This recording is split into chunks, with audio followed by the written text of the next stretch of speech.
Well, good morning, everybody. Can you hear me? Good morning. Oh, yeah. Oh, yeah. All right. Guess you were all wondering who the mystery speaker was, so I'll introduce him. His name is Ed. Good morning, Ed. And I think in a moment of weakness and stark terror, Ron Poe asked me to spend some time up here to replace him one day, so here I am. As I told him, I haven't taught any Sunday school for 1 day, 1 hour, 1 minute in my life. This is a good time to practice. If you have some good ideas, you can raise your hand or holler at me and say, hey, you ought to do it this way. So I am a substitute for the guy that does it well. I'd kind of like to compare it to what I did for a living most of my life, and that was training fellas to fly. And there was two things you really wanted to do when you trained somebody to fly, and that was probably stay out of trouble, don't get any violations, so you had to know the rules. The other thing was don't kill yourself, so you really needed to know how to fly the airplane. So if you compare that to where we are today in church, there's a lot of rules. The book's got a lot of stuff in it that we probably ought to know. And that's probably why we come to church here off and on. As far as killing ourselves goes, there's a book of life out there that's talked about in the Bible all the time, and if we get too far outside those rules and don't do things the way the good Lord set us up to do, somebody might erase your name out of the book of life, and that's almost worse than killing yourself. In fact, it might be worse than killing yourself. So that's how I compared it to aviation to Christian life. I didn't come into church until I was, I guess, probably 63, and I'm 76 now, so it hadn't been that long. I kind of envy fellows like Kenneth E. sitting here and some of the other young folks that went through the school here, and young Mr. Anderson in the back here. They've been reading the Bible and practicing preaching probably since they were 6 years old, so maybe before. It's a big advantage. It helps you get your life stabilized. For those of us that grew up out of the church,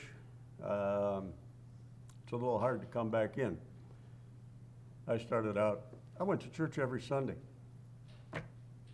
but there was no Bible in our church. How many people here came from a different congregation, a different system, a different church, or no church at all? Well, 1, 2, 3, 4, 5, 6, 7, 8, 9. Yeah. How many have been in this church or a Church of Christ for their whole life?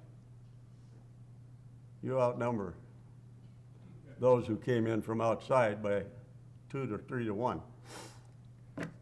So to be able to understand where these people come from, like myself, might be a little difficult because they think a little different. I watch the kids in here that come out of the school.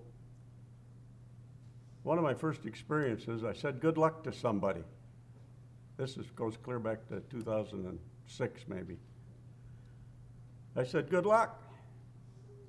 And this young fella turned around and said to me, we don't believe in luck. God takes care of us. And I'm like, oh, sorry. Bad luck to you then. I don't know. I mean, what can you say? I mean, that might have been a natural response to this young fella, and he was doing exactly what he was trained to do. Maybe. I don't know. I never had that kind of training. But it's certainly not the kind of response that somebody that came into church for the first time today wants to hear from somebody that's been here all his life. It'll probably drive that fellow right out the door. And if he comes back, I doubt it.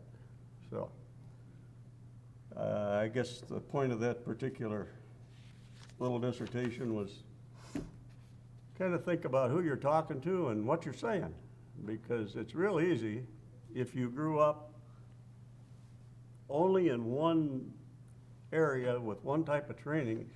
It's really easy to use that and not think about somebody that maybe came from a different position. Now, Ralph, you raised your hand. What church did you come out of? Lutheran, They have a Bible in church? sometimes. Oh, yeah? Mine did. I was Lutheran also, but we didn't. We had a catechism. You know, and God bless him, Martin Luther probably started the whole pulling away from the Catholic Church. And he did a lot of good as far as getting people out of that Church of the Dragon, or however. Listen to Ron and his talks on Revelations, which come back again next week. And a lot of it is to do with the Catholic Church, and it's hard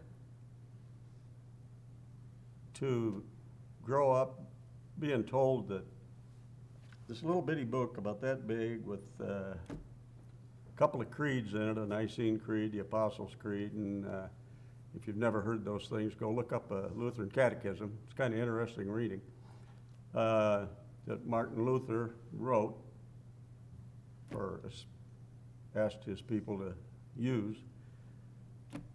Another interesting thing he did when he pulled himself and his followers out of the Catholic Church, he eliminated one of the commandments. How many people here know which commandment the Lutheran Catechism did not include? 1, 2.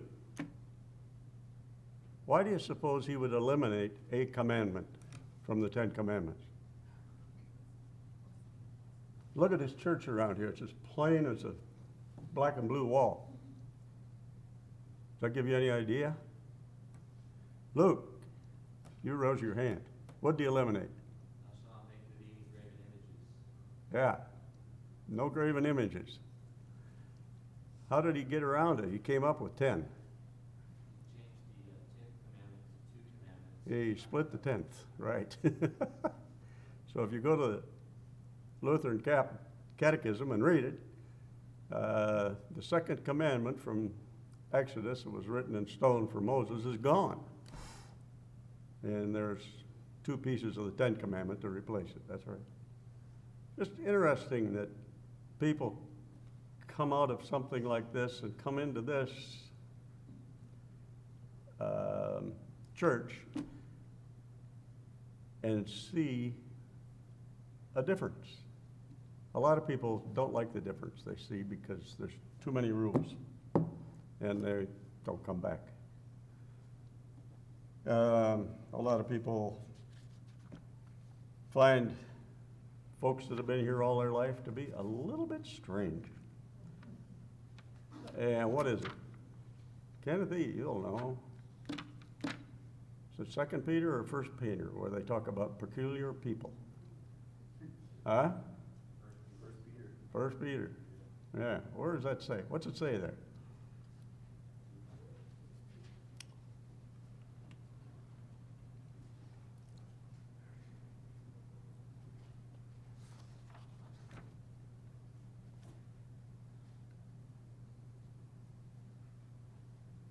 Chosen generation, royal priesthood, a holy nation, a peculiar people, that ye should show forth the praises of him who hath called you out of darkness into his marvelous light.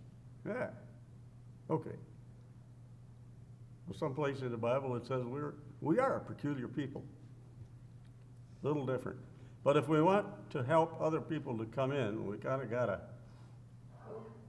for lack of a better way to put it, lighten up a little bit sometimes and put your arm around somebody that maybe has a different outlook on life and invite them in.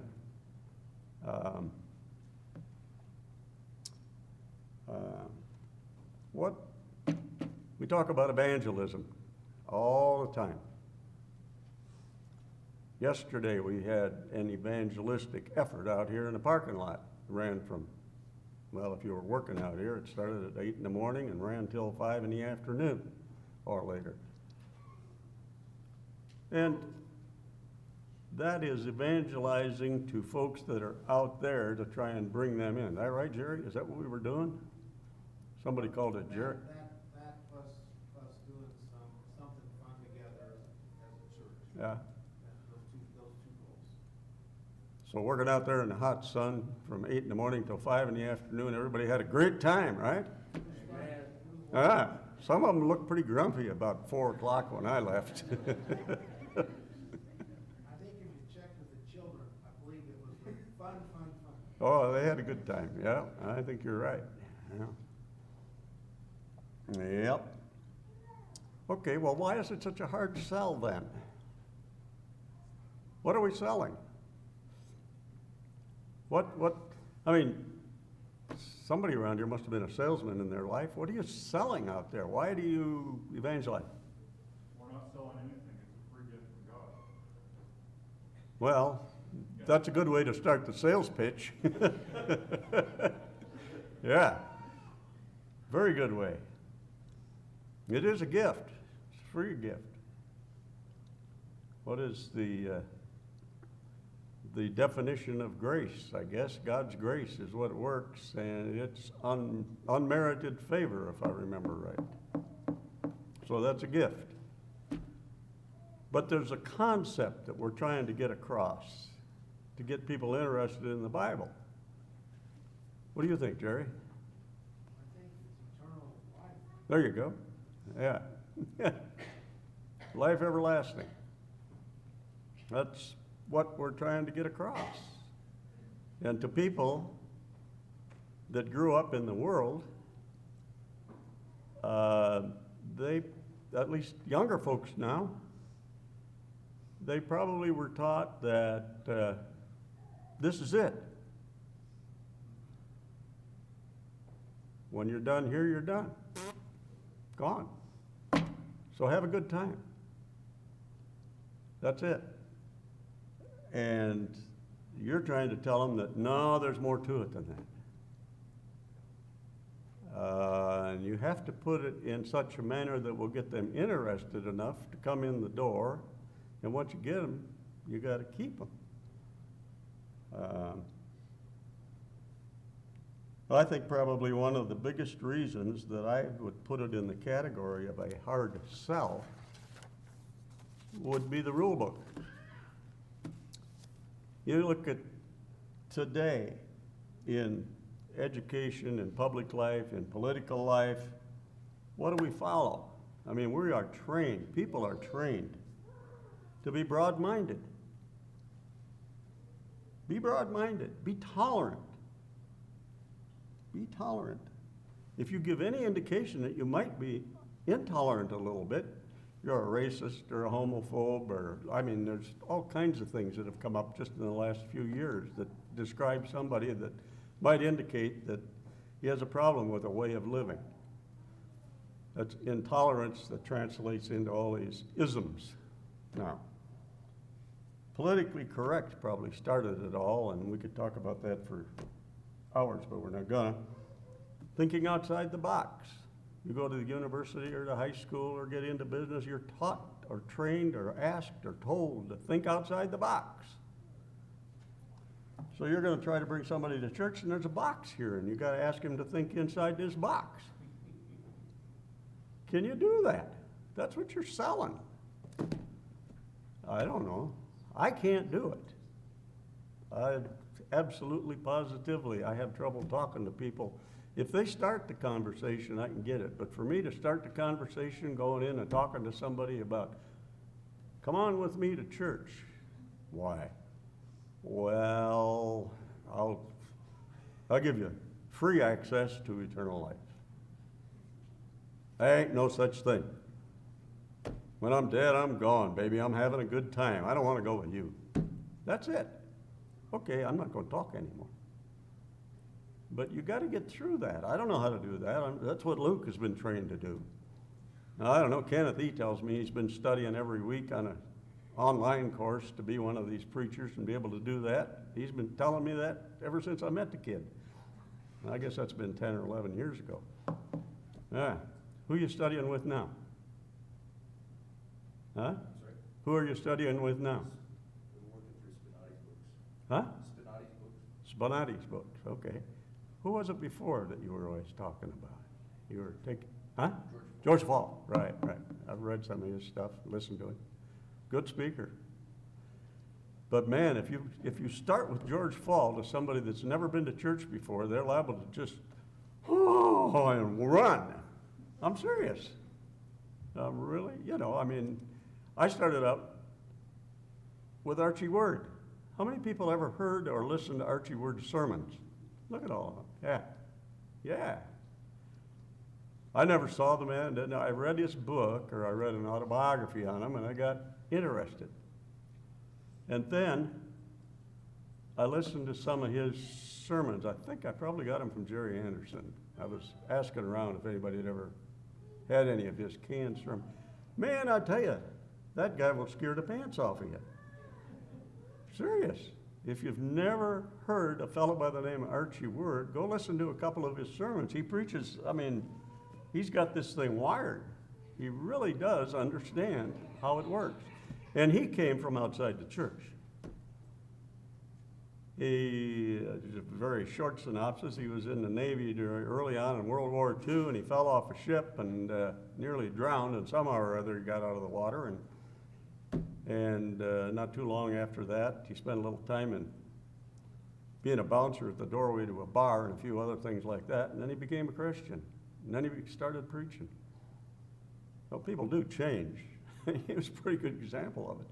Very interesting autobiography if you've never read it. It's quite a story. I don't think in this day and age that his presentation would work with the general public out there, at least not initially. I don't know. So we have two different sets of rules. We can be broad-minded, tolerant, understanding, politically correct, and we can think outside the box, and those are I was trained to do that. I spent most of my life in that regard.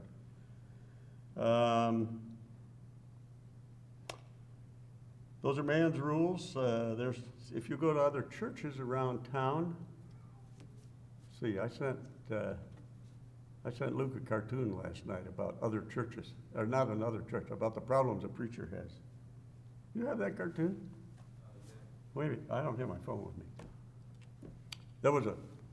Here's the preacher standing up in front of the church, and in the front pew, there's a group of protesters.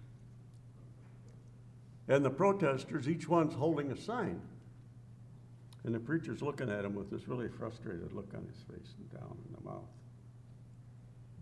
Have you got your phone? What did it say? Read 3 or 4 of them. The first one says, don't talk about hell.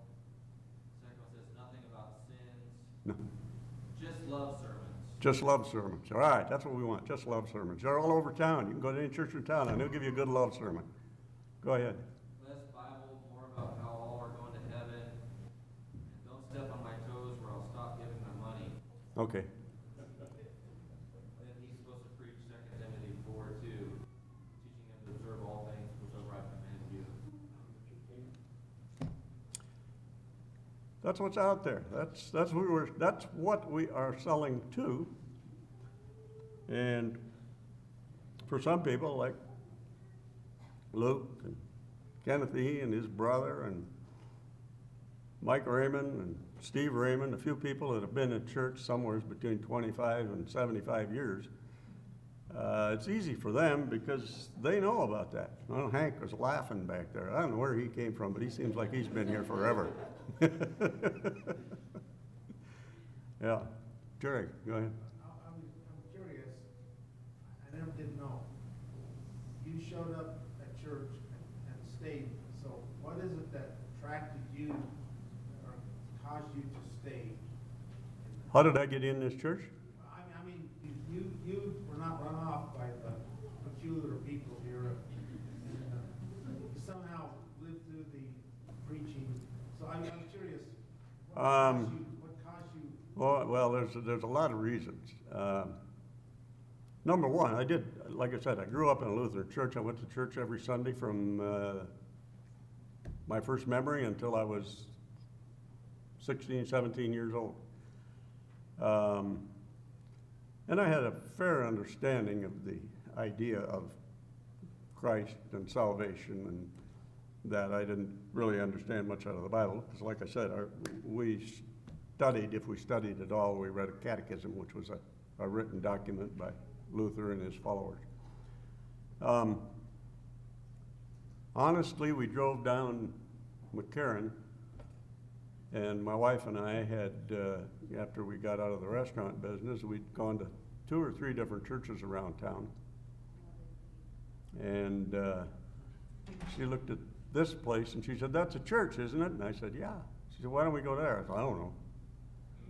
So a couple of weeks later, we came here. She said, "We ought to go there. It's closer," because we were driving down to South Reno. And, huh?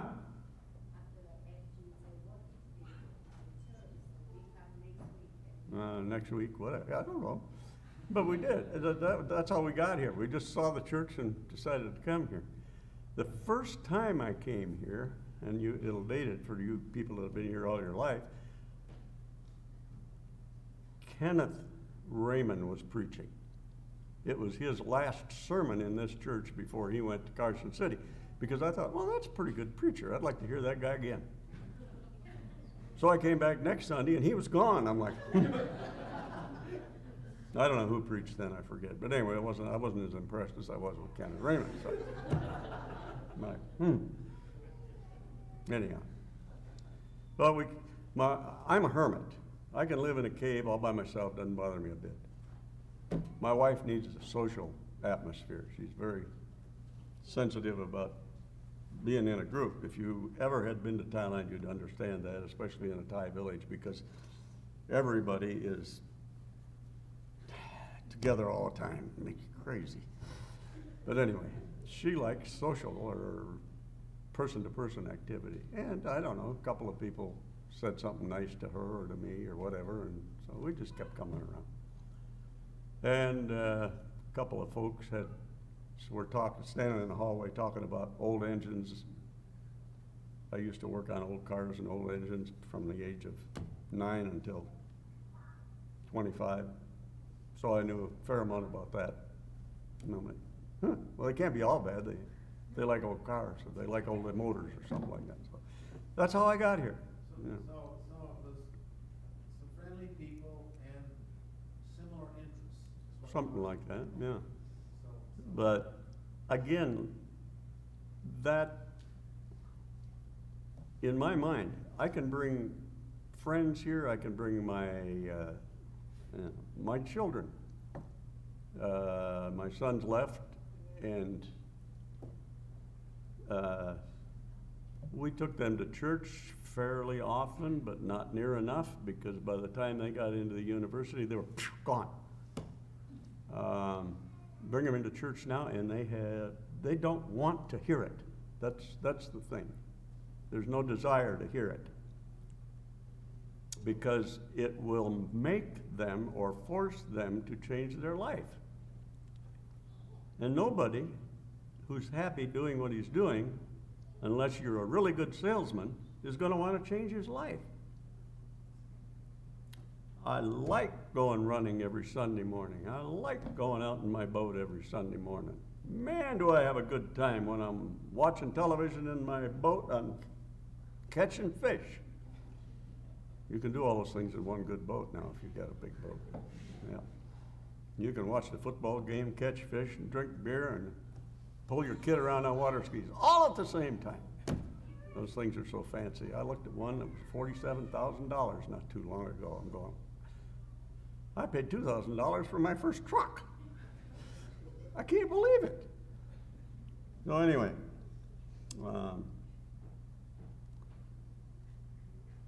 the other thing that people don't get used to, or that even to this day, after being in this church for 13, 14 years now, that I have never gotten used to, and that's the fact that some Sundays I nearly set this poor Bible on fire. I am flipping pages back and forth so fast from chapter and verse to chapter and verse. I finally have put it down, I can't do it anymore. So anybody that's preaching out here, if you're gonna cover 55 Bible verses in 45 minutes, some of us have trouble with that. And people that have not spent a whole lot of time here in church are gonna have even more trouble with that. That's Bible study time. And that's what I'm supposed to be doing up here, is Bible study, but I got 7 pages of notes here, and I've just been rattling around. I flipped from page 1 to page 2, but I don't even know where I am.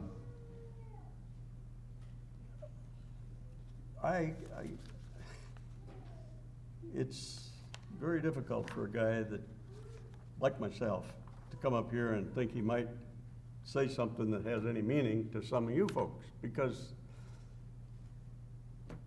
I can't do it the way you do it. But sometime in the last 10 or 12 years, I've gotten baptized, and I've read some fair amount in the Bible and gone through it, and I've listened to a lot of speakers around here, and I think probably I'm saved. And given the opportunity, I would try to bring somebody else in, but I can't go out there on the street and bang on somebody's door and say, "You're coming to church with me." That's out of my league. My wife and I will clean the church or do something like that, but that's the best we can do. And there is a part in the Bible that says some people have this skill, some people have that skill, some people have another skill. Let them do what they do. There was a sermon or a discussion or something in church here about 3-4 weeks ago about drama in the church. How long do I have to talk? Wow. Whew. Drama in the church. Right now, if I look around the church here, we got a fair cross-section of age, but a majority of folks over 50. And I worked in business environments for a long time, managed up to 150 or 200 people at a time. Worked in a large corporation and spent most of my time with a small family company. And I kind of equate this church to a small family company.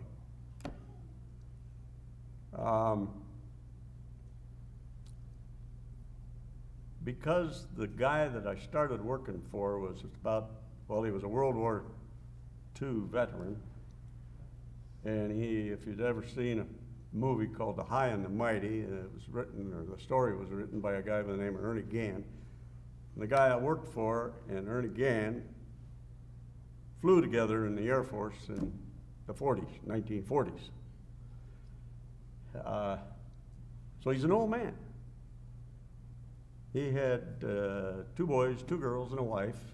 And in the process of the 30 years that I worked for this company, one boy wound up in Folsom Prison, a place in California you don't want to be. One girl committed suicide. His wife, we think, committed suicide. They said it was a brain hemorrhage, but I think it was caused by a bullet. So out of 4 kids, one of them wound up sort of okay.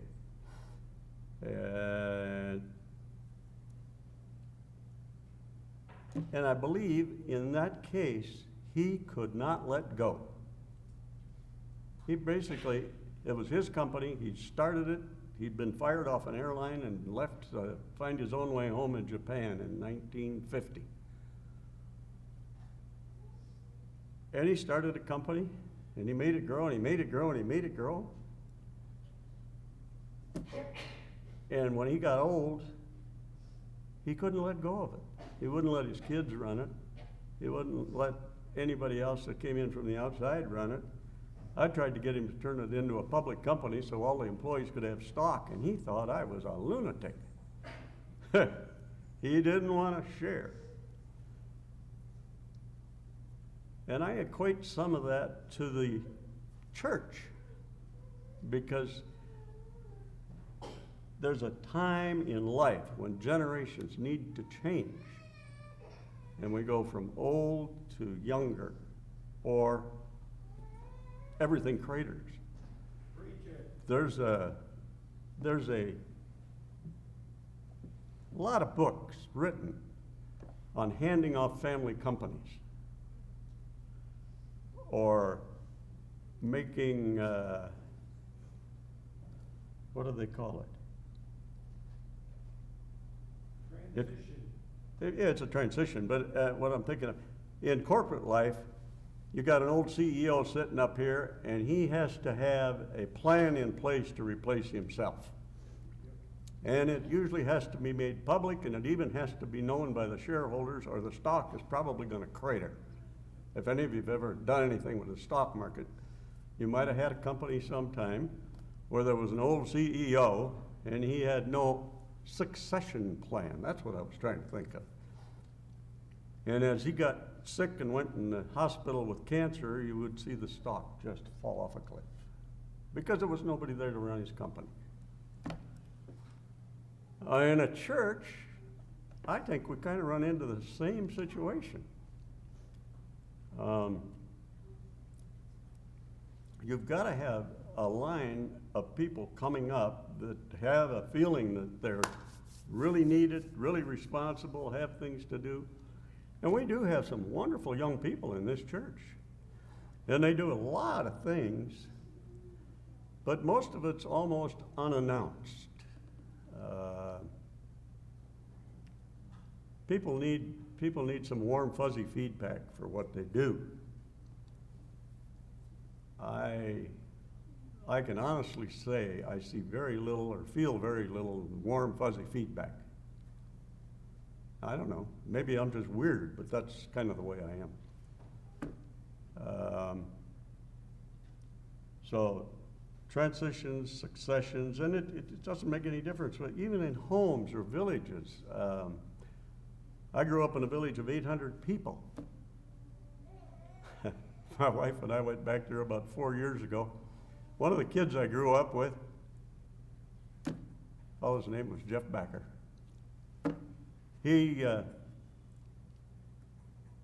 I drove into town and I had an RV that had a serious electrical problem. None of the back end lights worked. I couldn't take a turn signal, a brake light, a tail light, nothing worked. I couldn't figure it out. So I drove into town, and I knew Jeff had worked on cars an awful lot in his life, so I asked a friend of mine, I said, is Backer still around? And he said, oh, yeah. I said, what's the matter? Oh, he says, what do you want him for? I said, I got a problem with the RV. I need it fixed. Well, okay. He probably can fix it, but don't try and stick around and watch him when he's working, because if anybody's watching him, he'll walk off the job. He was kind of a strange fellow. But anyway, to make a long story short, we're talking about transition. He was a rebel kid, kind of hard for his parents to control. And when I asked him, I said, what are you doing, Jeff? He said, well, I'm the mayor. He's the, in my wife's language, he's Puyaiban. He's the big guy in town. He's running the city now, the way he wants it. Some of the old guys that have been there, of course, when I was a kid, they're long gone. But I was just absolutely amazed that here's this young fellow that had been such a kind of a pain to everybody, and he turned out to be, as far as I was concerned, a really nice guy. He fixed my RV and charged me $25, and I went on down the road. He worked on it half a day.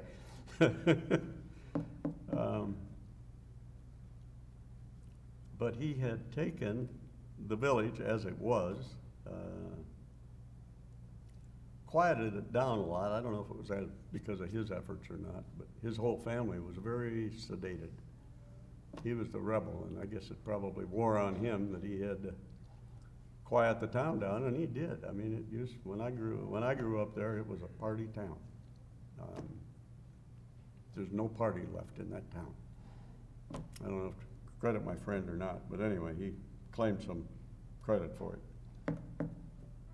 So, if you're making or thinking about making a transition in an organization, whether it's a company, a corporation, a village, a church, you need to have an apparent plan. And I'm not saying I'm old, I'm only 76 years old, but some of the some of the young people here, they need to come up and help us and do a good job. They already do a good job. They're already well qualified. They need to be turned loose to do a little bit. That's just my opinion. But I got time to stand up here. I got another 10 minutes. I was getting ready for this and I thought, Noah. How long did Noah preach? 100 years, right? Am I off? Noah preached for 100 years. And apparently he was not very successful. That's my take on the flood. He wasn't very successful.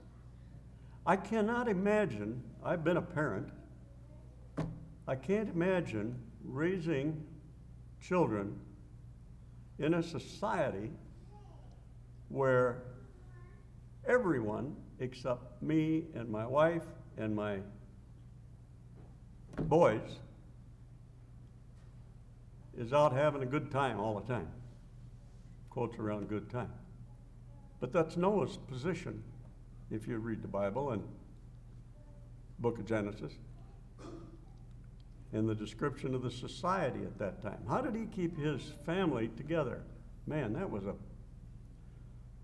an astronomically difficult job for Noah. Huh? His love for God. Well, he had to have instilled that in his wife and children. And I don't know, I'm not that literate. Was Noah credited with more than 2? Huh? More than 3 children, excuse me. Is there any reference to more than 3? Did he take all of his kids with him? No reference. We don't know. So we don't know. Who's to say he didn't have 15 or 20 kids? We don't know. He was a pretty old man. But he got 3 of them with him.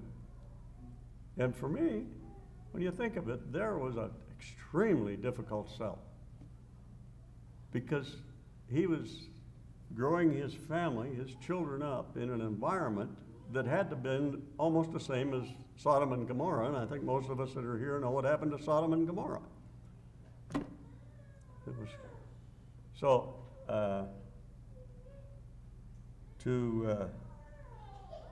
we're not too far away from that.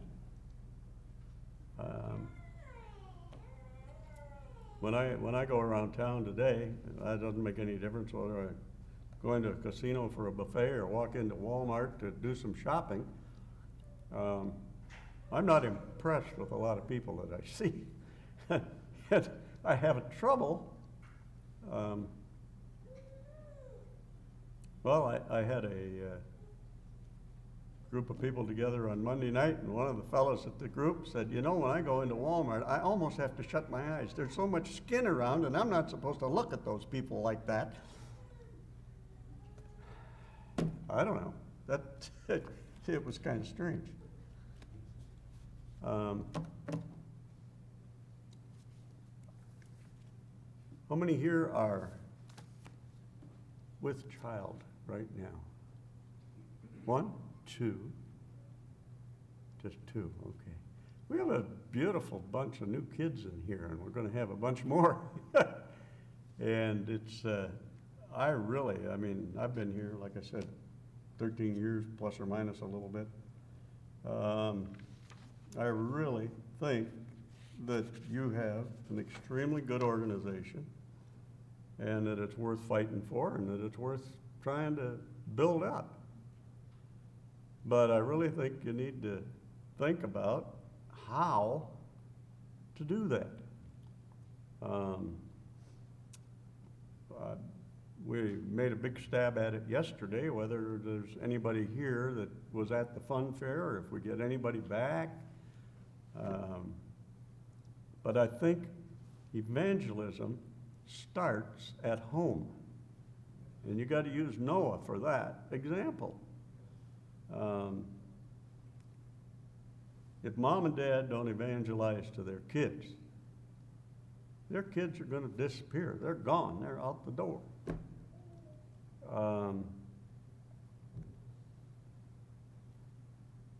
That's evangelism within your family. Now you got a church family. The same principle applies. Evangelism starts inside the church. If you're not putting your arms around people, making them feel welcome, making them have warm fuzzies, they probably aren't going to stick around.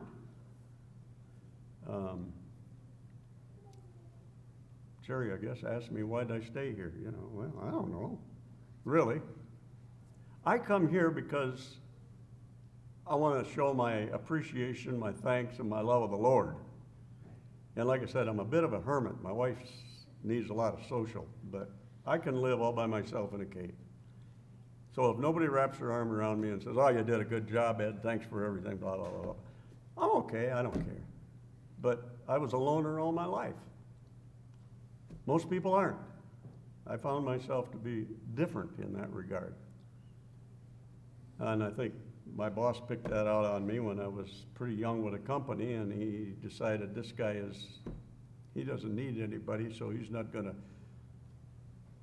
he put me in charge of more people and more people and more people, and pretty soon I was overwhelmed. But anyway, I didn't need friendship, so I was able to hire people and fire people, and if they did something wrong, tell them they did something wrong, and that's, for me, that was an advantage in my career at that time.